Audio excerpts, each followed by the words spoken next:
ಆತ್ಮೀಯ H16 news ಅರ್ಥಾತ್ ಹೇ ಸೀತಾರಾಮಗೆ ಸ್ವಾಗತ. ನಾನು ನಿಮ್ಮವ MI ಅಥವಾ ಮಲ್ಲಪ್ಪ ಜೋತಾರ್. ಈ ದಿನ ವಿಶೇಷವಾದ ಕಾರ್ಯಕ್ರಮ. ಅದರಲ್ಲೂ ಇಬ್ಬರು ಅನುಭವಿಗಳು, ಅಭ್ಯಾಸಿಗರು, ಜೊತೆಗೆ ಬದುಕನ್ನು ಸಮೀಪ ನೋಡಿದವರು, ಭಾರತದ ರಾಜಕೀಯ ಮೌಲ್ಯಗಳ ಕುಸಿತ ಇದ್ರ ಮೇಲೆ ಮೊದಲನೇದಾಗಿ ಚರ್ಚೆ ಮಾಡ್ತಾ ಇದ್ದಾರೆ. ಆ ಚರ್ಚೆ ಅವರಿಬ್ಬರಿಂದ ಕೇಳ್ರಿ. ಒಬ್ಬರು ಪ್ರೊಫೆಸರ್ ನಿವೃತ್ತರಾದಂತಹ ಡಾಕ್ಟರ್ ಅರ್ಜುನ್ ಪಂಗನ್ನವರವರು, ಇನ್ನೊಬ್ಬರು ಅಜ್ಜಪ್ಪ ಅರ್ಥಾತ್ ಸಂತರಾಮ್ ಬಿರಡಿಯವರು ತಮ್ಮ ವಿಚಾರಗಳನ್ನು ಪ್ರತಿಪಾದಿಸ್ತಾರೆ. ನೀವು ನೋಡ್ರಿ ಸಾಧ್ಯಂತವಾಗಿ ಅಂತ ಹೇಳಿ ಅವರಿಗೆ ಅವಕಾಶ ಕೊಡ್ತಾ ಇದ್ದೀನಿ.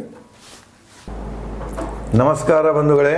ಹೇ ಸೀತಾರಾಮ್ ನ್ಯೂಸ್ ಚಾನಲದ ವೀಕ್ಷಕರಲ್ಲಿ ಮತ್ತು ಅವರನ್ನು ಈ ಒಂದು ಅಜ್ಜಪ್ಪ ಬಿರಡಿ ಅವರು ಅವರೊಂದಿಗೆ ಇವತ್ತಿನ ಈ ರಾಜಕೀಯ ಸ್ಥಿತಿಗತಿ ಏನಿದೆ ನಮ್ಮ ದೇಶದ್ದು, ರಾಜ್ಯದಾಗಿರ್ಬೋದು, ಕೇಂದ್ರ ಮಟ್ಟದಲ್ಲಾಗಿರ್ಬೋದು, ಅದನ್ನು ಕುರಿತು ಅಲ್ಲಿಯ ಮೌಲ್ಯಗಳ ಬಗ್ಗೆ ಏನಾಗ್ತಾ ಇದೆ ಅನ್ನೋದ್ರ ಬಗ್ಗೆ ಕೆಲವು ಪ್ರಶ್ನೆಗಳನ್ನು ಅವರಲ್ಲಿ ಕೇಳ್ತೇನೆ. ಅವರು ಅದಕ್ಕೆ ಸಮಂಜಸವಾದಂತಹ ವಿವರಣೆಯನ್ನು ತಮ್ಮ ಮುಂದೆ ಇಡ್ತಾರೆ. ಸರ್, ಇವತ್ತು ನೀವು ನೋಡ್ತಾ ಇದ್ದೀರಿ, ರಾಜ್ಯ ಮಟ್ಟದಲ್ಲಿ ಆಗಿರ್ಬೋದು, ಕರ್ನಾಟಕದ ಕೇಂದ್ರ ಮಟ್ಟದಲ್ಲಿ ಆಗಿರ್ಬೋದು, ವಿಧಾನಸಭೆ ಮತ್ತು ಸಂಸದಗಳಲ್ಲಿ ಈಗೇನು ನಾವು ಆಯ್ಕೆ ಮಾಡಿ ಕಳಿಸಿರ್ತೇವೆ ಶಾಸಕರು, ಸಂಸದರು, ಇವರು ಅಲ್ಲಿ ನಡೆದುಕೊಳ್ಳುವಂತಹ ನೀತಿ, ರೀತಿ, ವರ್ತನೆ, ಅಲ್ಲಿ ಬಳಸುವಂಥ ಭಾಷೆ ಮತ್ತು ಅಲ್ಲಿ ನಡೆಯುವಂಥ ಗಲಾಟೆಗಳನ್ನು ನೋಡಬೇಕಾಗಿದ್ದರೆ ಒಂದು ಕಡೆ ಎಲ್ಲೋ 1947ರಲ್ಲಿ ಭಾರತ ಸ್ವತಂತ್ರವಾದಾಗ ಮಹಾ ಮೇಧಾವಿ ಡಾಕ್ಟರ್ ಅಂಬೇಡ್ಕರ್ ಸಾಹೇಬರು ಮುಂದಿನ ಭಾರತದ ಬೆಳವಣಿಗೆಯನ್ನು ತಮ್ಮ ಆಲೋಚನೆಯಲ್ಲಿ ಇಟ್ಕೊಂಡು ಈ ದೇಶಕ್ಕೆ ಸಂವಿಧಾನವನ್ನು ಬರೆದುಕೊಟ್ಟಿದ್ರು.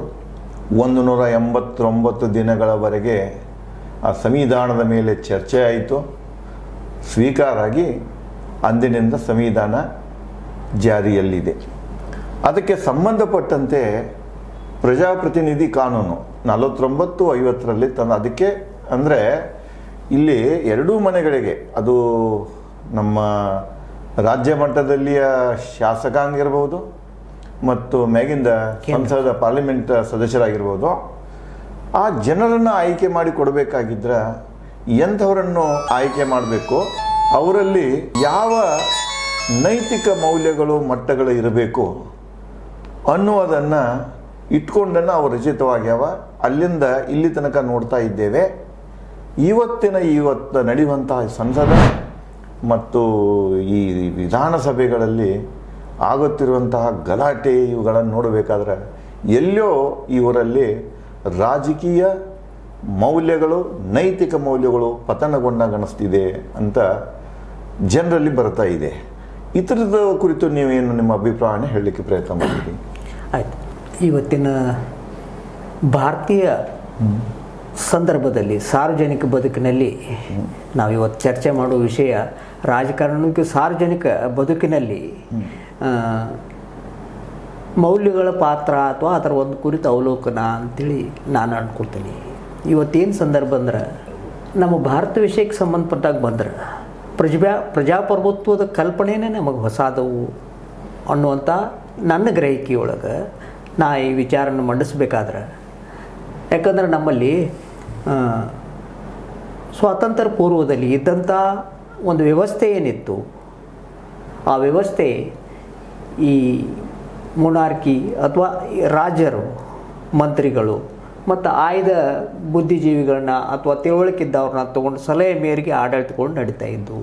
ಇದೆಲ್ಲ ನಮಗೂ ಗುರ್ತಾ, ನೀವು ಇತಿಹಾಸ ನೋಡಿದ್ರಿ. ಈ ಪ್ರಜಾಪ್ರಭುತ್ವದ ಹೊಸ ಕಲ್ಪನೆ ನಮಗೆ ಸ್ವಾತಂತ್ರ್ಯ ನಂತರ ನಮ್ಮ ಸಂವಿಧಾನ ತಯಾರಾದದ್ದೂ ಆದರೂ ಸಹಿತ ಪ್ರಜಾಪ್ರಭುತ್ವದ ಒಂದು ಆಶಯದಲ್ಲಿ ತಯಾರಾದಂಥ ಸಂವಿಧಾನ. ಅದಕ್ಕೆ ಸಂಬಂಧಪಟ್ಟಂಗೆ ಒಂದು ನಮ್ಮ ಅಂಬೇಡ್ಕರ್ ಅವರು, ನೆಹರು ಅವರು, ಗಾಂಧಿಯವರು, ಭಾಳಷ್ಟು ಜನ ಬುದ್ಧಿವಂತರೆಲ್ಲ ಕೂಡಿಕೆರಿಂದ ಒಂದು ವ್ಯವಸ್ಥೆ ಇದಿದ್ರೆ ಸರಿ ಆಕೈತಿ ಅನ್ನುವಂಥ ಒಂದು ತೀರ್ಮಾನಕ್ಕೆ ಬಂದಾಗ ಈ ವ್ಯವಸ್ಥೆ ಸರಿಪ ಅಂದ್ರೆ ಜನರನ್ನು ಆಡಳಿತದಲ್ಲಿ ಭಾಗವಹಿಸುವಿಕೆ ಹೆಚ್ಚಬೇಕು ಅನ್ನುವಂಥ ಒಂದು ಆಶಯ ಪ್ರಜಾಪ್ರಭುತ್ವದ.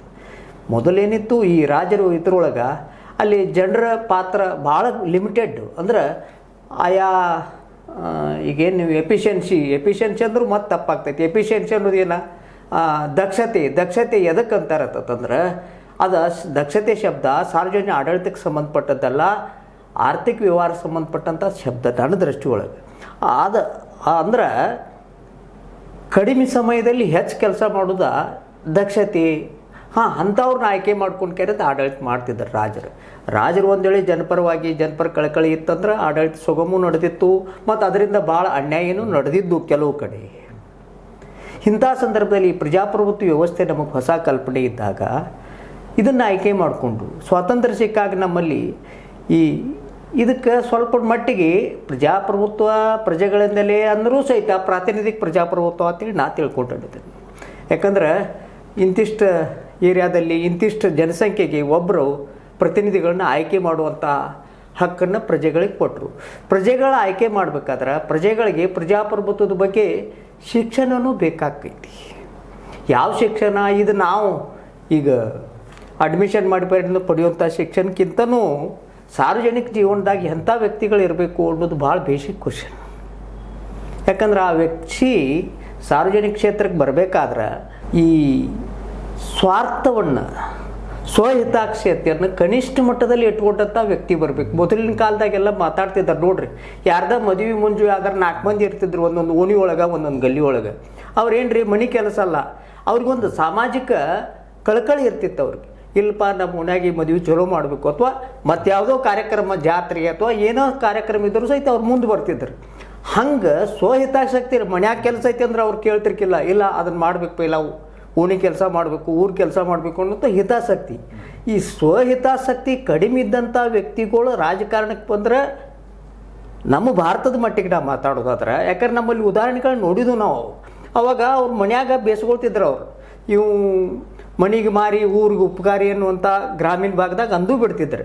ಅಂಥ ವ್ಯಕ್ತಿಗಳು ಈ ಪ್ರಜಾಪ್ರಭುತ್ವ ವ್ಯವಸ್ಥೆ ಒಳಗೆ ಬಂದ್ರೆ ಇಲ್ಲಿ ಪ್ರಜೆಗಳಿಗೆ ಆಯ್ಕೆ ಏನು ಭಾಳ ಕಠಿಣ ಇರೋಂಗಿಲ್ಲ. ಯಾಕಂದ್ರೆ ನಮ್ಮಲ್ಲಿ ಭಾಳ ಈಗ ಸ್ವಾತಂತ್ರ್ಯ ಸಿಕ್ಕಾಗ ಏನಾಗಿತ್ತಂತಂದ್ರೆ ನಿರಕ್ಷರಗಳು ಭಾಳ, ಅಂದರೆ ಶಿಕ್ಷಣ ಪಡೆದಂಥ ಜನ ಇರಲಿಲ್ಲ. ಆವಾಗ ಆ ವ್ಯಕ್ತಿಗಳಿಗೆ ಆ ವ್ಯಕ್ತಿ ನೋಡ್ಕೆರಿಂದ ಆಯ್ಕೆ ಮಾಡುವಂಥ ಸಂದರ್ಭ ಪರಿಚಿತ ಇರ್ತೈತೆ. ಯಾಕಂದರೆ ಈಗ ನಮ್ಮ ವಿಧಾನಸಭಾ ಕ್ಷೇತ್ರಗಳು ಸುಮಾರು 1 ಲಕ್ಷ 1.5 ಲಕ್ಷ ಮತದಾರನ ಹೊಂದಿರ್ತಾವೆ. ಈ 1 ಲಕ್ಷ 1.5 ಲಕ್ಷ ಮಂದಿ ಎಲ್ಲನೂ ಆ ವ್ಯಕ್ತಿ ಬಗ್ಗೆ ತಿಳ್ಕೊಂಡಿರ್ತಾರೋ ಅಂತ ನನಗೆ ಅನ್ಸಂಗಿಲ್ಲ. ಅಂದಾಗ ಇಲ್ಲೇನಾಕೈತೆ ಅಂತಂದ್ರೆ ಇವತ್ತಿಗೂ ನನಗೊಂದು ಸಂಶಯ ಕಾಡ್ತಾ ಇದೆ. ಭಾರತದ ರಾಜಕಾರಣ, ಭಾರತದ ಆಡಳಿತ ಬಹುಪಾಲು ಜನರಿಗೆ ಇದ್ರ ಬಗ್ಗೆ ಅರಿವೇ ಇಲ್ಲ. ಇವತ್ತಿಗೂ ನನಗೆ ಕಾಡ್ತಾ ಇರೋಂಥ ಸಮಸ್ಯೆ ಅಂದರೆ ಇದೆ. ಯಾಕಂದ್ರೆ ಈ 70%ಕ್ಕಿಂತ ಹೆಚ್ಚು ಜನರಿಗೆ ಇವತ್ತಿಗೂ ಯಾರು ಆಳ್ತಾರೋ, ಯಾಕೆ ಆಳ್ತಾರೋ, ಯಾವ ಪಾರ್ಟಿ ಆಳ್ತೈತಿ, ಕಮ್ಯುನಿಸ್ಟ್ ಅಂದ್ರೆ ಏನ, ಕಾಂಗ್ರೆಸ್ ಅಂದ್ರೆ ಏನ, ಸಮಾಜವಾದ ಅಂದ್ರೆ ಏನ, ಈ ಪ್ರಜಾಪ್ರಭುತ್ವ ಅಂದ್ರೆ ಇವತ್ತಿಗೂ ಅರಿವಿಲ್ಲ. ಮತ್ತು ಆ ಅರಿವು ಕೊಡುವಂಥ ಕೆಲಸ ಸ್ವಾತಂತ್ರ್ಯ ಸಿಕ್ಕಿದ ನಂತರ ನಡೀಲಿಲ್ಲ ನಮ್ಮಲ್ಲಿ. ಸಾರ್ವಜನಿಕ ಜೀವನಕ್ಕೆ ಯಾರು ಬರಬೇಕು, ಯಾರು ಆಳ್ಬೇಕು, ಇಂಥ ಸಂದರ್ಭದೊಳಗೆ ಆದಾಗ್ಯೂ ಕೂಡ ಆವಾಗ ಮೌಲ್ಯಾಧಾರಿತ ಯಾಕಂದ್ರೆ ಸ್ವಾತಂತ್ರ್ಯ ಚಳವಳಿ ಒಂದು ನಮಗೆ ಬೇಸಿಕ್ ಆಯ್ತು, ನಮ್ಮ ರಾಜಕಾರಣಕ್ಕೆ ಬೇಸಿಕ್ ಆಯ್ತು. ಅವಾಗ ಏನಾಗಿತ್ತಂದ್ರೆ ಮನೆ ಬಿಟ್ಬಿಟ್ಟು ಎಲ್ಲರೂ ಶಿಕ್ಷಣ ಬಿಟ್ಟಿದ್ರು, ವಿದ್ಯಾವಂತರ ತಮ್ಮ ಶಿಕ್ಷಣ ಅರ್ಧ, ವಕೀಲ ವೃತ್ತಿ ಬಿಟ್ಟಿದ್ರು, ಡಾಕ್ಟರ್ ವೃತ್ತಿ ಬಿಟ್ಟಿದ್ರು. ಗಾಂಧೀಜಿಯವರ ಸಲಹೆ ಪ್ರಕಾರ ಬಿಟ್ಟಕೆರಿಂದ ಎದಕ್ಕೆ ತ್ಯಾಗ ಮಾಡತ್ತಾರಪ್ಪ ದೇಶಕ್ಕಾಗಿ, ಇದು ಜನರಿಗೆ ಗುರ್ತಾಗೈತಿ. ಯಾರಿಗೆ? ರೈತಾಪಿ ಜನಕ್ಕೆ, ಕೂಲಿಕಾರ ಜನರಿಗೆ. ಅಂಥ ದೊಡ್ಡ ವ್ಯಕ್ತಿಗಳೆಲ್ಲ ತಮಗೆ ದಿನಾಲು ಇಂಥ ಸಂಬಳ ಬರೋದನ್ನ ಬಿಟ್ಟಕೆರಿಂದ ಇದಕ್ಕೆ ದುಬ್ಕಿದಾರಪ್ಪ ಅಂತಂದ್ರೆ ನಮ್ಮ ದೇಶ ಅನ್ನೋದು ಆ ಒಂದು ಕಲ್ಪನೆ ಮಾತ್ರ ಇತ್ತು ಜನರಲ್ಲಿ.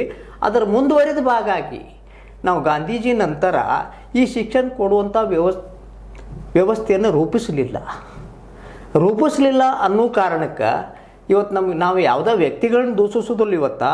ಕಾರಣ ಇವತ್ತೇನಾಗೈತೆ ಅಂತಂದ್ರೆ ಇವತ್ತಿನ ಸಂದರ್ಭದಾಗ ಪ್ರಸ್ತುತ ರಾಜಕಾರಣ ಅಂದ್ರೆ ಏನಾಗೈತಿ ಅಂತಂದ್ರೆ, ಅಥವಾ ರಾಜಕಾರಣಕ್ಕೆ ಯಾಕೆ ಹೋಗ್ಬೇಕಂತಂದ್ರೆ ಸೇವಾ ಮಾಡೋರು ಭಾಳ ಆದ್ರೆ 10% ಮನೋಭಾವನೆ ಇರ್ಬೋದು, 90% ಮಂದಿ ಅದನ್ನೊಂದು ಉದ್ಯೋಗಕ್ಕೆ ಗ್ರಹಿಸಿದಾರೋ ಅಂತೇಳಿ ನನ್ನ ನಂಬಿಕೆ. ಮತ್ತು ಅವರು ಗ್ರಹಿಸಿದ್ದು ಅವ್ರ ತಪ್ಪಲ್ಲ.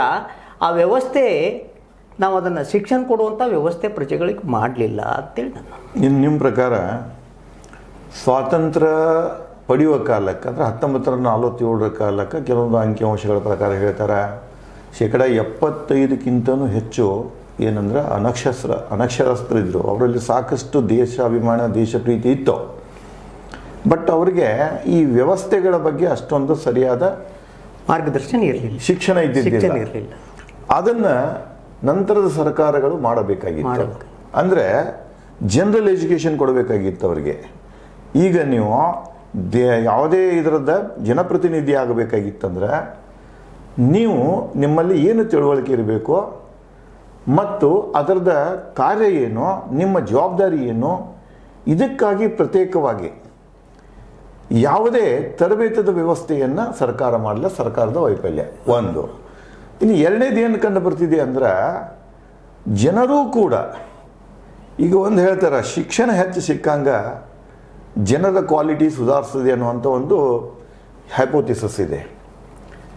ಇವತ್ತು ಹೇಳ್ತೇನೆ ನಿಮಗೆ 75%ಗಿಂತ ಹೆಚ್ಚು ಸುಶಿಕ್ಷಿತ ಶಿಕ್ಷಣ ಅಕ್ಷರಸ್ಥರಾದರೆ ಅನಕ್ಷರಸ್ಥರ ಸಂಖ್ಯೆ ಕಡಿಮೆ ಆಗಿದೆ. ಇದು ಏನು 70-77 ವರ್ಷದ ದಾರಿಯಲ್ಲಿ ನಾವು ಶಿಕ್ಷಣ ಕೊಟ್ಕೋತ ಬಂದ್ವಿ. ಆ ಶಿಕ್ಷಣದಿಂದ ಈ ಪ್ರಜ್ಞೆ ಅವರಿಗೆ ಮೂಡಲಿಲ್ಲವಾ? ಹಾಂ, ಈಗ ಬೇಸಿಕ್ ಕ್ವಶನ್ ನಾನು ಯಾಕಂದ್ರೆ ಯಾವುದೇ ಒಂದು ವಿಷಯದ ಬಗ್ಗೆ ಚರ್ಚೆ ತಗೋಬೇಕಾದ್ರೆ ಬೇಸಿಕ್ ಕಡಿಬೇಕು. ನೀವು ಕರೆಕ್ಟ್, ಯಾಕಂದ್ರೆ ಶಿಕ್ಷಣ ಅವಾಗ ಇರಲಿಲ್ಲ. ಆ ಕಾರಣಕ್ಕೆ ಒಂದು ಸರಿಯಾದ ವ್ಯವಸ್ಥೆ ರೂಪಿಸಲಿಲ್ಲ ನಡೆದು ಬಂದಂಥ ಸರ್ಕಾರಗಳು. ಯಾಕಂದ್ರೆ ಆವಾಗಿನ ಆದ್ಯತೆಗಳು ಬೇರೆ ಇದ್ದು ನೆಹರೂನ ಕಾಲಕ್ಕದು. ಯಾಕಂದ್ರೆ ಆವಾಗ ಬಡತನ ಇತ್ತು ಮತ್ತು ದೇಶನ ಆರ್ಥಿಕವಾಗಿ ಸಬಲ್ ಮಾಡಬೇಕಾಗಿತ್ತು, ಸ್ವಾವಲಂಬಿ ಮಾಡಬೇಕಾಗಿತ್ತು. ಈ ನಿಟ್ಟಿನಾಗ ಅವರು ಇದನ್ನು ಮರ್ತಿರ್ಬೇಕು. ಆದರೆ ಮುಂದುವರೆದ ಸರ್ಕಾರಗಳು ಮಾಡಬೇಕಾಗಿತ್ತು, ಮಾಡಲಿಲ್ಲ. ಶಿಕ್ಷಣ ವ್ಯವಸ್ಥೆ ಇವತ್ತು 60% ಅಥವಾ 70% ತನಕ ಇವತ್ತು ಶಿಕ್ಷಣ ಪಡೆದಂಥ ಜನಾಂಗ ಐತಿ. ಆದ್ರೆ ಇಲ್ಲಿ ಏನು ಬರ್ತೈತೆ ಅಂತಂದ್ರೆ ಶಿಕ್ಷಣ ಅಂದ್ರೆ ನಾ ಹೇಳಿನಲ್ರಿ, ಶಾಲಾ ಶಿಕ್ಷಣದ ಒಂದೇ ಅಲ್ಲ. ಶಾಲಾ ಶಿಕ್ಷಣ ಅವಾಗ ಏನಿತ್ತು ಸ್ವಾತಂತ್ರ್ಯ ಪೂರ್ವದಲ್ಲಿ ಅಥವಾ ಸ್ವಾತಂತ್ರ್ಯ ಸಿಕ್ಕ ನಂತರ ಅಥವಾ ಅದರ ಪೂರ್ವದಲ್ಲಿ ಏನಿತ್ತಂದ್ರೆ ಶಿಕ್ಷಣ ಜೊತೆಗೆ ಮೌಲ್ಯಗಳನ್ನು ಕೊಡ್ತಿದ್ರು. ಅವಾಗ ಪ್ರೈಮರಿ ಸ್ಕೂಲ್ದಾಗಲಿ ಹೈಸ್ಕೂಲ್ದಾಗಲಿ ಮೌಲ್ಯಗಳಿಗಾಗಿ ಪ್ರತಿ ದಿವಸ ಒಂದು ತಾಸದ ಮೌಲ್ಯ ಮತ್ತು ಕೆಲಸದ ಬಗ್ಗೆ, ಅವನ ಅಭಿರುಚಿಯ ಕೆಲಸದ ಬಗ್ಗೆ ಒಂದು ತಾಸು ಪೀರಿಯಡ್ ಇರ್ತಿತ್ತು. ಇವತ್ತೇನಾಯ್ತಂದ್ರೆ ಶಿಕ್ಷಣ ಯಾಕೆ ಪಡಿಬೇಕು ಅಂತಂದ್ರೆ ನಾನು ಉದ್ಯೋಗ ಮಾಡೋಕೆ ಅಥವಾ ನಮ್ಮ ಮನೆತನದ ಒಂದು ಆರ್ಥಿಕ ವ್ಯವಹಾರನ ಸುಧಾರಣೆ ಮಾಡೋ ಸಂಬಂಧ ನಾನು ಉದ್ಯೋಗ ಪಡಿಬೇಕು, ಆ ಕುರಿತು ಶಿಕ್ಷಣ ಪಡಿಬೇಕು ಅನ್ನುವಂಥ ನಿಟ್ಟಿನಲ್ಲಿ ಬದಲಾವಣೆ ಆಯಿತು. ಶಿಕ್ಷಣದ ಗುರಿ ಬದಲಾವಣೆ ಆಯಿತು. ಈ ಗುರಿ ಬದಲಾವಣೆ ಆದಾಗ ಇಲ್ಲಿ ಮೌಲ್ಯಗಳ ಹಿಂದೆ ಸರಿದ್ಬಿಟ್ಟು ಶಿಕ್ಷಣ ವ್ಯವಸ್ಥೆ ಅಂದ್ರೆ ಮತ್ತೊಂದು ದುರಂತಂದ್ರೆ ನಮ್ದು ಸ್ವಾತಂತ್ರ್ಯ ನಂತರ ಯಾವನ್ನ ಮೂಲಭೂತವಾಗಿ ಪಬ್ಲಿಕ್ ಸೆಕ್ಟರ್ ಅಥವಾ ಸರ್ಕಾರ ನಡೆಸಬೇಕಾಗಿತ್ತು ಅದನ್ನು ದುಡ್ಡಿನ ತೊಂದರೆಯಿಂದ ಖಾಸಗೀಕರಣಕ್ಕೆ ಕೊಟ್ಟುಬಿಟ್ಟಿತ್ತು. ಶಿಕ್ಷಣ ವ್ಯವಸ್ಥೆ ಖಾಸಗೀಕರಣ ಎಂಟ್ರ್ ಆದ ಕ್ಷಣಕ್ಕೆ ಏನಾಯ್ತಂದ್ರೆ ಅಲ್ಲಿ ಬರೀ ನಾವು ಮಾರ್ಕ್ಸ್ ಅಂದ್ರೆ ಈಗ ಎಷ್ಟು ರ್ಯಾಂಕ್ ಬಂದ, ಎಷ್ಟು ಹುಡುಗರು ರ್ಯಾಂಕ್ ಬಂದು, ಎಷ್ಟು ಮಾರ್ಕ್ಸ್ ಬಿದ್ದು ಈ ಕಡೆ ಲಕ್ಷ ಹೋದ ಹೊರತಾಗಿ ಈ ಒಬ್ಬ ಟ್ರಿಬಲ್ ಡಿಗ್ರಿ ಅಥವಾ ಒಬ್ಬ ಡಾಕ್ಟರೇಟ್ ಡಿಗ್ರಿ ತೊಗೊಂಡಂಥ ಮನುಷ್ಯನಲ್ಲಿ ಮೌಲ್ಯಗಳು ಏನಿದಾವಪ್ಪ ಅನ್ನುವಂಥ ಅನಾಲಿಸಿಸ್ ಮಾಡುವಂಥ ವ್ಯವಸ್ಥೆ ಹೋಯಿತು. ಯಾಕಂದ್ರೆ ನಾವು ದುರಂತಮಯ ಪರಿಸ್ಥಿತಿ ಯಾಕೆ ಇವತ್ತಿನ ಸ್ಥಿತಿ ನಮ್ಮ ಪಾರ್ಲಿಮೆಂಟ್ ಆಗಲಿ ವಿಧಾನಸಭೆದಾಗ ನಾವು ನೋಡ್ತು ಅಂತಂದ್ರೆ ಹಂಗಾಗಿ ಕಾಣೋದಕ್ಕೆ ಕನ್ನಡಿ ಆಗೋದಕ್ಕೆ ಬೇಕಾಗೈತಿ ಅಂತೇಳಿ ಹಿರಿಯರಂದ್ರೆ. ಯಾಕಂದ್ರೆ ನಮ್ಮ ಶಿಕ್ಷಣ ಸಂಸ್ಥೆಗಳನ್ನ ನೋಡಿದ್ರೆ ನಾವು ಇವತ್ತು ಹೊರಗೆ ಬರುವಂಥ ಜನರನ್ನು ನೋಡಿದರೆ ಮತ್ತಿನ್ನು ನಮ್ಮೊಳಗಿನ ಅವರ 4 ಮಂದಿ ಪ್ರತಿನಿಧಿ ಅಲ್ಲಿ ಹೋಗಿರ್ತಾರೆ, ಸಮಾಜನ ಪ್ರತಿಬಿಂಬಿಸ್ತಾರೆ ಅವರು. ಯಾಕಂದ್ರೆ ನಮ್ಮ ಸಮಾಜದಿಂದ ಹೋದವ್ರನ್ನ ಅವರೇನು ಬೇರೆ ದೇಶದಿಂದ ಅಮೇರಿಕಾದಿಂದ ಅಥವಾ ಪಾಕಿಸ್ತಾನದಿಂದ ಬಂದಂಥ ಜನ ಅಲ್ಲ, ನಮ್ಮೊಳಗಿನವರ 4 ಮಂದಿ ಅವರ. ಆ ಹೋದವ್ರ ಈ ರೀತಿ ನಡ್ಕೋಬೇಕು ಅಂದರೆ ಕಾರಣ ಅಂದ್ರೆ ಅವರಂತ ಪಡೆದಂಥ ಶಿಕ್ಷಣ ಮತ್ತು ಶಿಕ್ಷಣನೂ ತನ್ನ ಸರಿಯಾದ ದಾರಿಯೊಳಗೆ ಹೊಂಟಿಲ್ಲ, ಅದು ಒಂದು ಕಾರಣ. ಇವತ್ತು ಶಿಕ್ಷಣ ಪಡೆದಾರು ಅಂದರೂ ಸಹಿತ ಇವರು ಪಡೆದಂಥ ಶಿಕ್ಷಣ ಇದ್ರಾಗ 90%ಕ್ಕಿಂತ ಹೆಚ್ಚು ಮೌಲ್ಯವನ್ನು ಬೆಟ್ಟದ ಶಿಕ್ಷಣ ಐತಿ ಅಂತೇಳಿ ನಂದೊಂದು ಖಚಿತ. ನಿಮ್ಮದು ಕರೆಕ್ಟ್ ಸರ್, ಸರಿ ಇದೆ. ಶಿಕ್ಷಣದಾಗ ನಾವು ಇಲ್ಲಿ 2 ಆಯಾಮ ತೊಗೊಂಡ್ಬಿಡ್ತೇವೆ. ನೀವೇನು ಆರ್ಥಿಕ ಏನು ಬರ್ತದಲ್ಲ, ದೇಶದ ಆರ್ಥಿಕತೆ, ರಾಜ್ಯದ ಆರ್ಥಿಕತೆ, ವ್ಯಕ್ತಿಯ ಆರ್ಥಿಕತೆ ಶಿಕ್ಷಣದಿಂದ ಸುಧಾರಿಸಿದೆ, ಜೀವನ ಮಟ್ಟನೂ ಸುಧಾರಿಸಿದೆ ಅನ್ನೋ ಅಂಕಿಅಂಶಗಳು ಇವತ್ತಿನ ಲೈಫ್ ಸ್ಟೈಲ್ ನೋಡಿದಾಗ ನಮ್ಗೆ ಗೊತ್ತಾಗ್ತಿದೆ. ಆದರೆ ಅದೇ ಶಿಕ್ಷಣ ಇಲ್ಲಿ ಪಾರ್ಲಿಮೆಂಟ್ನಲ್ಲಿ ಅಥವಾ ವಿಧಾನಸೌಧದಲ್ಲಿ ಕೂತು ಚರ್ಚೆ ಮಾಡೋರು ಎಜುಕೇಟೆಡ್ ಅದಾರವರು. ಅದೇ ನೀವು ಹಿಂದೆ ಹೋಗಿಬಿಟ್ರೆ ಕಾಮರಾಜರನ್ನು ಒಳಗೊಂಡು ಬಹಳಷ್ಟು ಜನ ಎಲ್ಲರೂ ಅನಕ್ಷತ್ರ ಇದ್ದಿದ್ದವ್ರು, ಹ್ಯಾಬಿಟ್ ಚಾಪ್ ಮಂದಿ ಇತ್ತು. ಬಟ್ ಅವರಲ್ಲಿ ಒಂದು ಡಿಸಿಪ್ಲಿನ್ ಇತ್ತು, ಅವರಲ್ಲಿ ಒಂದು ಕಳಕಳಿ ಇತ್ತು. ಯಾತ್ರದ್ದು ದೇಶದ ಕಳಕಳಿ ಇತ್ತು. ಈಗ ಯಾರೇ ಒಬ್ಬ MP ಹೋಗಿದ್ದಂದ್ರೆ ಯಾವ ಭಾಗವನ್ನು ತಾನು ರೀಪ್ರೆಸೆಂಟ್ ಮಾಡ್ತಾ ಇದ್ದಾನೋ ಆ ಭಾಗದಲ್ಲಿ ಜನರ ಸಮಸ್ಯೆಗಳೇನಿದಾವ ಅದನ್ನು ನಾವು ಸರ್ಕಾರಕ್ಕೆ ಮುಟ್ಟಿಸ್ತಿದ್ದ. ಮುಂದೆ ಈ ಜನರ ಸಮಸ್ಯೆಗಳನ್ನು ಬಗೆಹರಿಸಬೇಕಾದ್ರೆ ನಮ್ಮಲ್ಲಿರುವ ಸಂಪನ್ಮೂಲಗಳೇನು ಮತ್ತು ಸರ್ಕಾರದಿಂದ ಯಾವ ಯೋಜನೆಗಳನ್ನು ನಾನು ತಗೊಂಡು ಬಂದು ಈ ಜನರಿಗೆ ನಾನು ನ್ಯಾಯ ಕೊಡಿಸ್ಬೇಕನ್ನುವಂತಹ ಕಲಿದಿದ್ದರೂ ಕೂಡ ಅವರಲ್ಲಿ ಈ ಕಳಕಳಿಗಳು ಇದ್ದದ್ದು ನಾವು ಅವಾಗ ನೋಡ್ತೇವೆ. ಇವತ್ತು ಈ ಜನ ಇವತ್ತು ನೀವು ಕ್ವಾಲಿಟಿ ನೋಡ್ರಿ, ಮೋರ್ ದೆನ್ 50% ಎಲ್ಲ ಎಜುಕೇಟೆಡ್ ಅದಾರ. ಸಾದಾ ಎಜುಕೇಟೆಡ್ ಅಲ್ಲ ಅವರು. ಅವರು ಎಲ್ಲ MA PhD ಮಾಡಿದವರು, ಡಾಕ್ಟ್ರು, ಟೆಕ್ನಿಕಲ್ ನಾಲೆಜ್ ಇದ್ದವರು ಎಲ್ಲ, ಮತ್ತು ತಜ್ಞರು ಅದಾರ, ಅದ್ರಾಗ ರೈಟರ್ಸು ಅದಾರ. ಇವರೆಲ್ಲ ಕೂಡ್ಕೊಂಡು ಇವತ್ತು ನೋಡಬೇಕಾಗಿದ್ರೆ ಇವತ್ತು ಅವು ಏನಾಗ್ಯಾವಪ್ಪ ಅಂದರೆ ಅಲ್ಲಿ ಪಾರ್ಲಿಮೆಂಟು ಅನಿಸೋದಿಲ್ಲ, ಇಲ್ಲಿ ವಿಧಾನಸಭಾ ಅನಿಸೋದಿಲ್ಲ. ಏನೋಪ್ಪ 4-5 ಜನ ಗುಂಡಗಳು ಸೇರಿಕೊಂಡು ಏನಕ್ಕೆ ಬಾಯಿ ಬಂದ ಶಬ್ದಗಳನ್ನು ಯಾವ ಪಬ್ಲಿಕ್ ಅದು ಅಲ್ಲಿ ಒಂದು ರೆಸ್ಪಾನ್ಸಿಬಿಲಿಟಿ ಇರ್ತಿದೆ.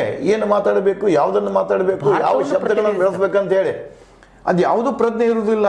ಕೈ ಮೇಲಾಡ್ಸ್ಲಿಕ್ಕೆ ಹೊಡೆದಾಡಕ್ಕೆ ಬಂದು ಹೋಗ್ತಾರೆ, ಎತ್ತಿ ಇದನ್ನು ಒಗಿತಾರೆ, ಅನ್ಪಾರ್ಲಿಮೆಂಟ್ರಿ ವರ್ಡ್ಸ್ಗಳನ್ನು ಯೂಸ್ ಮಾಡ್ತಾರೆ.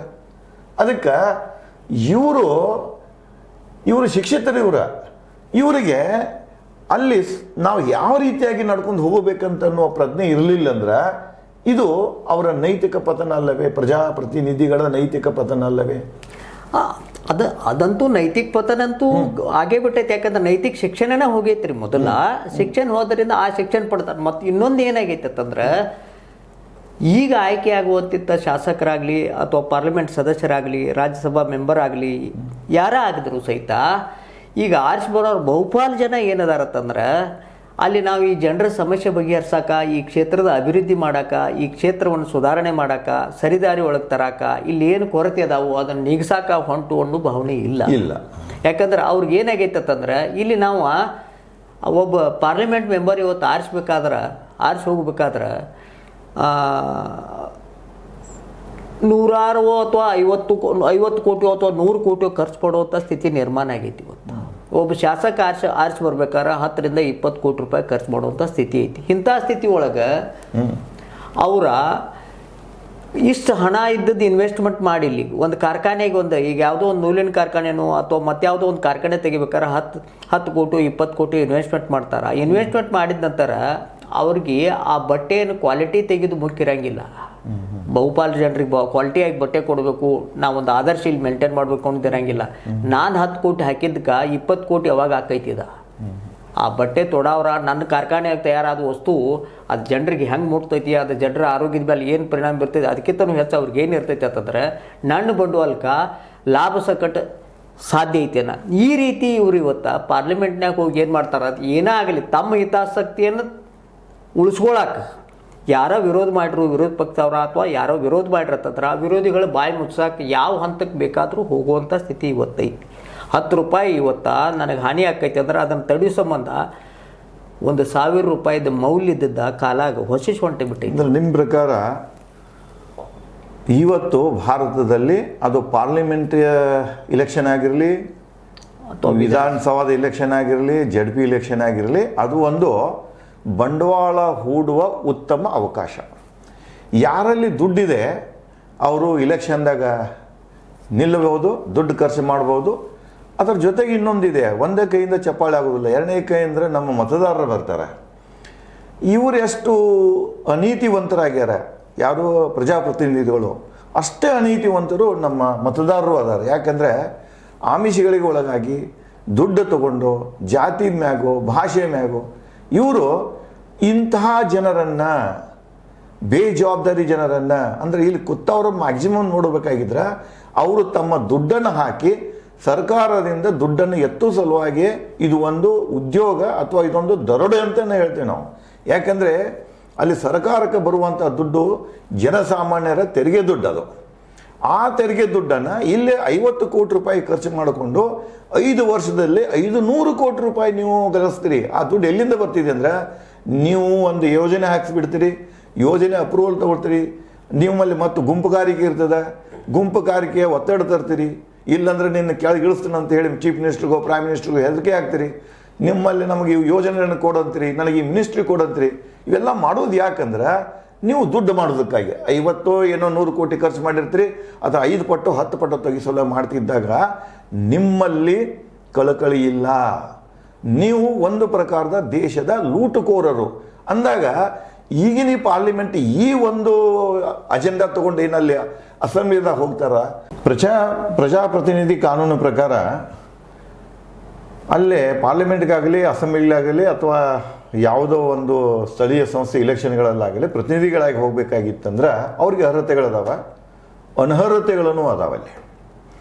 ಅನರ್ಹತೆಗಳಿಗೆ ಬಂದಾಗ ಅಲ್ಲಿ ಒಂದು ಸ್ಪಷ್ಟವಾಗಿ ಹೇಳ್ತಿದೆ, ಅಧಿಕಾರದಾಗ ಬಂದ ಅಧಿಕಾರದ ದುರುಪಯೋಗ ಮಾಡಿಕೊಂಡು ದೇಶವನ್ನು ಲೂಟಿ ಮಾಡಬಾರ್ದು, ಪ್ರಜೆಗಳನ್ನು ಲೂಟಿ ಮಾಡಬಾರ್ದು ಅನ್ನೋ ಸಲುವಾಗಿ ಅಲ್ಲಿ ಹೇಳ್ತಾರೆ, ನೀವು ಡೈರೆಕ್ಟ್ಲಿ ಅಥವಾ ಇಂಡೈರೆಕ್ಟ್ಲಿ ಯಾವುದೇ ಆಫೀಸ್ ಆಫ್ ಪ್ರಾಫಿಟ್ನಾಗ ಇರಬಾರ್ದು, ಮತ್ತು ಎರಡನೇದು ಏನಪ್ಪ ಅಂದ್ರೆ ನೀವು ಗುತ್ತಿಗೆದಾರ ಆಗಿರಬಾರ್ದು ಅಂತ ಇದೆ. ಹೌದು.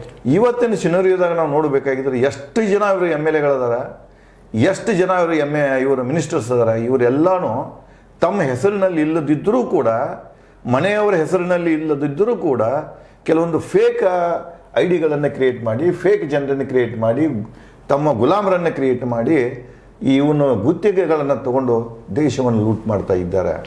ಇದು ಏನು ಹೇಳ್ತದಪ್ಪ ಅಂದ್ರೆ ಅವರಲ್ಲಿ ದೇಶ ಪ್ರೇಮ, ದೇಶಭಕ್ತಿ, ಸಂವಿಧಾನ ಏನಿದೆ, ನಮ್ಮದು ಕರ್ತವ್ಯಗಳೇನು, ನಮ್ಮ ಮುಖ್ಯ ಜವಾಬ್ದಾರಿ, ಬೇಸಿಕ್ ಫಂಕ್ಷನ್ ಈ ಒಂದು ಪ್ರತಿನಿಧಿ ಏನು ಅನ್ನೋದನ್ನು ಅವರೆಲ್ಲ ಇಗ್ನೋರ್ ಮಾಡ್ಯಾರ. ತಿಳಿದಿರಬೇಕು, ತಿಳಿದ್ರೂ ಸಹಿತ ಇಂಥ ಒಂದು ಸ್ವಲಾಭಕ್ಕಾಗಿ ಇವರೆಲ್ಲ ಇಗ್ನೋರ್ ಮಾಡಿರ್ತಾರೆ. ಬಟ್ ಇದಕ್ಕೆ ಅವರಿಗೆ ಸಪೋರ್ಟ್ ಕೊಡುವಂಥದ್ದು ಒಂದು ಬದಲಾವಣೆ ತಂತ ಸರ್ಕಾರ. ಏನು ತಂತಂದ್ರೆ, ಮೊದಲು ಇಲೆಕ್ಷನ್ಗೆ ನಿಲ್ಲಬೇಕಾಗಿತ್ತಂದ್ರೆ ಅಗದಿ ನೀವು ಎಲ್ಲರೂ ಕೈ ನಿಲ್ಕುವಂಗೆ ಅದು ಡೆಪಾಸಿಟ್ ಇತ್ತು. ಇಲ್ಲಿ ಆ ಡೆಪಾಸಿಟನ್ನು ಸಿಕ್ಕಾಪಟ್ಟೆ ಹೆಚ್ಚು ಮಾಡಿದ್ರು. ಡೆಪಾಸಿಟನ್ನು ಹೆಚ್ಚು ಮಾಡಿದ್ರು, ಇಲೆಕ್ಷನ್ ಖರ್ಚನ್ನು ಹೆಚ್ಚು ಮಾಡುವುದರಿಂದ ಅದು ಏನಾಗಿಬಿಡುತ್ತಂದ್ರೆ ಯಾರಲ್ಲಿ ಕೋಟಿಗಂಟ್ಲೆ ಹಣ ದುಡ್ಡಿದೆ ಅವರು ಅಷ್ಟೇ ಎಲಿಜಿಬಲ್ ಆಗ್ತಾರೆ ಇಂಡೈರೆಕ್ಟಾಗಿ. ಮತ್ತು ಏನು ಕೋಟಿಗಂಟ್ಲೆ ಜನ ಮತದಾರರು ಏನದಾರಲ್ಲ ಅಷ್ಟು ಜನ ಎಲ್ಲವನ್ನೂ ಡಿಸ್ಕ್ವಾಲಿಫೈಡ್ ಇವರು, ಅಂದ್ರೆ ಅಯೋಗ್ಯರಾಗಿಬಿಟ್ರಂದ್ರೆ ಅವ್ರಿಗೆ ಕಸ್ಕೊಂಡ್ಬಿಟ್ರಿ ಇವರು. ಅವ್ರು ನೀವು ಬರ್ದಂಗೆನೋ ಒಂದು ಗೆರೆ ಹಾಕಿಬಿಟ್ರು, ಈ ಗೆರೆ ಇದರಲ್ಲಿ ದುಡ್ಡಿದ್ದ ಆಟ ಮಾಡ್ಕೊಂತ ಇದನ್ನೆಲ್ಲ ಹೊಂಟಿದಾನೆ. ಅಂದಾಗ ಈ ಸರ್ಕಾರಗಳು ಏನು ಮಾಡ್ತಾ ಇವೆ ಅಂದ್ರೆ ಇಲ್ಲಿ ಇಂತಹ ದರೋಡಿಕೋರರಿಗೆ, ಸ್ವಾರ್ಥಿಗಳಿಗೆ ವ್ಯವಸ್ಥೆನೂ ಅವಕಾಶ ಮಾಡಿಕೊಡ್ತಾ ಇದೆ, ಇದು ಅವಕಾಶ ಮಾಡಿಕೊಡ್ತಾ ಇದೆ. ಇದನ್ನು ತಿಳಿದು ಮತದಾರ ಕೂಡ ಅದಕ್ಕೆ ಕೈ ಜೋಡಿಸ್ತಾ ಇದ್ದಾನೆ. ಇದಕ್ಕೆ ನೀವೇನಂತೀರಿ? ಹಾಂ, ಅದೇ ಈಗ ಒಂದು ಶಬ್ದ ಯೂಸ್ ಮಾಡಿದ್ರಿ ನೀವು. ಯಾಕಂದ್ರೆ ಈಗ ಏನಾಗೈತಂದ್ರೆ ದರೋಡಿಕೋರು ಅನ್ನುವಂಥ ಶಬ್ದ ಯೂಸ್ ಮಾಡಿದ್ರಿ. ಈ ದರೋಡಿಕೋರ್ತನ ಯಾಕಂದ್ರೆ ಪ್ರತಿಯೊಬ್ಬರು ಟ್ಯಾಕ್ಸ್ ಕೊಡ್ತಾರೆ. ಇಲ್ಲಿ ಅವ್ರ ಕಾಯ್ದೆ ಅಂದ್ರೆ ಸಂವಿಧಾನ ಬರುತ್ತೆ ಹೇಳಿದಾರು. ಸಂವಿಧಾನದ ನೇಮ ಎಷ್ಟೇ ಒಳ್ಳೇದಿದ್ರು ಸಹಿತ ಅದನ್ನ ಅನುಷ್ಠಾನಗೊಳಿಸುವವರ ಒಳ್ಳೆಯವ್ರು ಇರಬೇಕು. ಆ ಅನುಷ್ಠಾನಗೊಳಿಸುವಲ್ಲಿ ಅವ್ರು ಒಳ್ಳೆಯವ್ರು ಇರಲಿಲ್ಲ, ಅವರಲ್ಲಿ ಮೌಲ್ಯ ಇರಲಿಲ್ಲ ಅಂತಂದ್ರೆ ಎಂಥ ಒಳ್ಳೆಯ ನೇಮ ಐತಂದ್ರೂ ಸಹಿತ ಅದು ಅಪಮೌಲ್ಯಗೊಳ್ಳುವಂತ ಅಂತೇಳಿ ಹೇಳಿದ್ರು. ಸಂವಿಧಾನ ಹೇಳ್ತೈತಿ ಸಮಾಜ ಸೇವೆ ಮಾಡೋರು, ದೇಶದ ಪ್ರಗತಿಗಾಗಿ ವಿಚಾರಗಳನ್ನು ಉಳ್ಳವ್ರು ಮುಂದುವರೆದಂತೈತಿ. ಈಗ ನಾವು ಇಂಥ ಒಂದು ವಾತಾವರಣ ಕ್ರಿಯೇಟ್ ಮಾಡ್ಯಾವಲ್ಲ, ಇವ್ರಿಗೆ ಯಾರಿಗೂ ಅವಕಾಶ ಇಲ್ಲ. ದೇಶ ಲೂಟ್ ಮಾಡೋರ ರೊಕ್ಕ ಹಾಕಿ ಇನ್ವೆಸ್ಟ್ಮೆಂಟ್ ಮಾಡ್ಕೊಳಕ್ ಅವ್ರು ಬರ್ತಾ ಇದ್ದಾರೆ. ಈ ಪ್ರಜೆಗಳ ಕುರಿತು ಮಾತಾಡುವಾಗ ಪ್ರಜೆಗಳಾದರೂ ಸಹಿತ ಇವತ್ತು ಏನಾಗೈತೆ ಅದಕ್ಕೆ ರಾಮಣ್ಣವ್ರು ಲುಯ್ಯ ಒಂದು ಮಾತು ಹೇಳ್ತಾರೆ. ನಿಜವಾಗಿಯೂ ವ್ಯಕ್ತಿಯ ಪ್ರಾಮಾಣಿಕತೆ ಪರೀಕ್ಷೆ ಜರುಗುವುದ ಅಧಿಕಾರ ಮತ್ತು ದುಡ್ಡಿನ ಸಭೆಗೆ ಬಂದಾಗ ಆ ವ್ಯಕ್ತಿಯ ಮೌಲ್ಯಮಾಪನ ಆಗೋದು ಯಾವಾಗ ಪಾತಂದ್ರೆ ಸಾರ್ವಜನಿಕ ಜೀವನದಲ್ಲಿ ನಾ ಮಾತಾಡ್ತಾ ಇರೋದು, ಖಾಸಗಿ ಆಗಿಲ್ಲ. ಸಾರ್ವಜನಿಕ ಜೀವನದಲ್ಲಿ ವ್ಯಕ್ತಿಯ ಪ್ರಾಮಾಣಿಕತೆ ಪರೀಕ್ಷೆ ಆಗೋದು ಆ ವ್ಯಕ್ತಿ ಇದ್ದವ ಅಧಿಕಾರ ಮತ್ತು ದುಡ್ಡಿನ ಸಮೀಪ ಬಂದಾಗ ಅವನ ಪ್ರಾಮಾಣಿಕತೆ ಪರೀಕ್ಷೆ ಆಕೈತಿ. ಮತ್ತು ಅಲ್ಲಿ ಜರ್ಕರ್ತ ಅವ ಆ ದುಡ್ಡಿಗೆ ಅಥವಾ ಅಧಿಕಾರಕ್ಕೆ ಬಲಿ ಆದತ್ತಂದ್ರೆ ಅವ್ನು ಸುಮ್ಮನೆ ಇಲ್ಲಿ ತನಕ ಏನು ಪ್ರತಿಯೊಬ್ಬರು ನೋಡಿ 10 ಮಂದಿನ ಕೇಳ್ರಿ ನಾವು ಭಾಳ ಪ್ರಾಮಾಣಿಕ ಅಂತ. ಆದ್ರೆ ಅವಕಾಶ ಸಿಕ್ತಂದ್ರೆ ಇವರು ಅವ್ರ ಹಂಗೆ ವ್ಯವಸ್ಥೆ ಏನಾಗೈತಂದ್ರೆ ಪ್ರಜೆಗಳಾದರೂ ಕೂಡ ಇವತ್ತು ಏನಾಗ್ತಾ ಇದ್ದಾರೆ ಅಂತಂದ್ರೆ ನಮ್ಮೊಳಗಿನ ಅವರ ಈಗ ಆರಿಸೋದವ್ರು ಸಾಮಾನ್ಯ ಜನನ ಆರಿಸಿ ಹೋಗಿರ್ತಾರೆ, ಅಸಾಮಾನ್ಯರು ಆಗಿಬಿಡ್ತಾರೆ. ಇದಕ್ಕೆ ಕಾರಣ ಅಂತಂದ್ರೆ ಇದನ್ನಿಷ್ಟು ಹೇಳೋದು ನಾನು ಇಷ್ಟ. ಸಮಾಜದಲ್ಲಿ ಈಗ ಯಾವುದೋ ಒಂದು ವ್ಯವಸ್ಥೆ ಕೆಟ್ಟೈತಂದ್ರೆ ಆ ವ್ಯವಸ್ಥೆ ಸುಧಾರಣೆ ಮಾಡ್ಬೇಕಾರ್ತಾಗಿ ವ್ಯಕ್ತಿಗಳನ್ನ ಸುಧಾರಣೆ ಮಾಡ್ಕೋತ ಹೋದ್ರೆ ಆಗಂಗಿಲ್ಲ. ವ್ಯವಸ್ಥೆ ಬದಲಾವಣೆಗೆ ಒಳಪಡ್ಬೇಕಾದ್ರೆ ಮೌಲ್ಯಯುತ ಎಲ್ಲಿ ಕೆಟ್ಟ ತಪ್ಪಾತೈತಿ. ಒಟ್ಟಿನಲ್ಲಿ ಇವತ್ತಿನ ಈ ರಾಜಕೀಯ ಬೆಳವಣಿಗೆಗಳನ್ನು ನೋಡಬೇಕಾದ್ರೆ ಪಾರ್ಲಿಮೆಂಟ್ ಮತ್ತು ಅಸೆಂಬ್ಲಿಯಲ್ಲಿ ನಡೆಯುವಂಥ ಘಟನೆಗಳನ್ನು ನೋಡಬೇಕಾಗಿದ್ರೆ ಒಟ್ಟಿನಲ್ಲಿ ಏನಾಗಿದೆ ಅಂದ್ರೆ ಯಾರು ಜವಾಬ್ದಾರಸರಾಗಿ ಮ್ಯಾಗ ಹೋಗಿರ್ತಾರೆ ಅವರಲ್ಲಿ ನೈತಿಕ ಮೌಲ್ಯಗಳು ಪತನಗೊಂಡವ. ಅದರ ಜೊತೆಗೆ ನಮ್ಮ ರಾಜಕೀಯ ವ್ಯವಸ್ಥೆಯ ನೈತಿಕ ಮೌಲ್ಯಗಳು ಪತನಗೊಂಡವ. ಪ್ರಜೆಗಳಾಗಿ ಉಳಿಲಿಲ್ಲ. ಅವ್ರದ್ದು ಜವಾಬ್ದಾರಿಯಿಂದ ನುಂಚ್ಕೊಂಡು ಹೋಗ್ಯಾರ. ಅವರು ಕೂಡ ಕರಪ್ಟ್ ಆಗ್ಯಾರ. ಇವರು ಕರಪ್ಟ್ ಆದ ಬೆಳೆದಾಗ ಇದು ಒಂದು ದೊಡ್ಡ ಪ್ರಶ್ನೆ ಆಗ್ತಿದೆ. ಏನಂದ್ರೆ ಭಾರತದ ಈ ಪ್ರಜಾಸತ್ತೆ ಏನಿದೆ, ಈ ವ್ಯವಸ್ಥೆ ಮುಂದುವರಿಯುವುದೇ ಅಥವಾ ಸಾಹುಕಾರ ಒಂದು ಪ್ರಜಾಸತ್ತೆ ವ್ಯವಸ್ಥೆ ಬರ್ತಿದ್ದೇನೆ. ಅದಕ್ಕೆ ಅರಿಸ್ಟೋಕ್ರಸಿ ಅಂತ ಕರೀತಾರೆ. ಅಂದ್ರೆ ದುಡ್ಡು ಇದ್ದವನೇ ಅಲ್ಲಿ ಆರ್ಸಿ ಬರ್ತಾನೆ, ದುಡ್ಡು ತೊಗೊಂಡು ಓಟ್ ಹಾಕ್ತಾನೆ. ಈ ದುಡ್ಡಿನಿಂದ ಇವೆಲ್ಲ ತೀರ್ಮಾನ ಆಗಕತ್ತು ಅಂದರೆ ಇವರು ಒಂದು ದೇಶವನ್ನು ಸುವ್ಯವಸ್ಥಿತವಾಗಿ ಡೆವಲಪ್ಮೆಂಟ್ ಮಂತ್ರಿ ಒಯ್ಯಬೇಕು, ಜನರಿಗೆ ಸಮಸ್ಯೆಗಳಿಗೆ ಸ್ಪಂದಿಸಬೇಕು ಅನ್ನುವಂಥ ಒಂದು ಐಡಿಯಾಲಜಿಯನ್ನು ಏನು ನಮ್ಮ ಸಂವಿಧಾನದ ಆಶೆ ಇದೆ ಅದನ್ನು ಬಿಟ್ಕೊಂಡು ನಾವು ಯಾವ ರೀತಿಯಾಗಿ ಹಣ ತೊಡಗಿಸಿ ಯಾವ ರೀತಿಯಾಗಿ ಶ್ರೀಮಂತರಾಗಬೇಕು, ಅಗರ್ಭ ಶ್ರೀಮಂತರಾಗಬೇಕು ಅನ್ನುವಂಥ ಅವಕಾಶಗಳನ್ನು ಇವತ್ತಿನ ಈ ಬೆಳವಣಿಗೆಗಳು ಕೊಟ್ಟಿವೆ ಅಂತ ಹೇಳ್ತೇವೆ. ಇನ್ನು ಸರ್ಕಾರ ಎಚ್ಚೆತ್ತು ಎಲ್ಲರಿಗೂ ಬಡವನಿಗೆ ಕೂಡ ಅಲ್ಲಿ ಎಲೆಕ್ಷನ್ಗೆ ನಿಲ್ಲಲಿಕ್ಕೆ ಅವಕಾಶ ಸಿಗುವಂಥ ವಾತಾವರಣ ಮಾಡಬೇಕು ಮತ್ತು ಪ್ರತಿನಿಧಿಗಳಾಗಿ ಬಂದವರ ಮೇಲೆ ಇಲ್ಲಿ ಈ ಮಾನದಂಡಗಳನ್ನು ಹೇರಿ ಈ ಬ್ಯಾಕ್ಗ್ರೌಂಡ್ ಕೆಟ್ಟ ಒಂದು ದೋಚಲಿಕ್ಕೆ ಬಂದಂಥ ಜನ ಏನಿರ್ತಿದೆ ಅದನ್ನು ಅವರನ್ನು ಆದಷ್ಟು ಆಡಳಿತದಿಂದ ದೂರಿಡುವಂತಹ ವ್ಯವಸ್ಥೆಯನ್ನು ಮಾಡಿಕೊಳ್ಬೇಕಂತ ಹೇಳಿ ಇವತ್ತಿನ ಈ ಚರ್ಚೆಗೆ ಈ ಭಾಗವಹಿಸಿ ತಮಗೂ ಧನ್ಯವಾದಗಳು, ವೀಕ್ಷಕರಿಗೂ ಧನ್ಯವಾದಗಳು. ತಾವೆಲ್ಲ ಗಮನಿಸಿದ್ರಲ್ಲ, ಈ ಹಿರಿಯರ ಮಾತುಗಳನ್ನ ಕೇಳಿದ್ರಲ್ಲ, ಏನು ಅನ್ನಿಸ್ತು ನಿಮಗೆ? ಅದು ನಮ್ಗೆ ತಿಳಿಸ್ತಾ ಇರ್ರಿ. ತಿಳಿಸೋ ಜೊತೆಗೆ ಕಾಮೆಂಟ್ ಮಾಡ್ತಾ ಇರ್ರಿ, ಜೊತೆಗೆ ಸಬ್ಸ್ಕ್ರೈಬ್ ಮಾಡ್ತಾ ಇರ್ರಿ. ಇದು ಹೇ ಸೀತಾರಾಮ್, ಸತ್ಯದ ಕೈಗನ್ನಡಿ. ವಂದನೆಗಳು.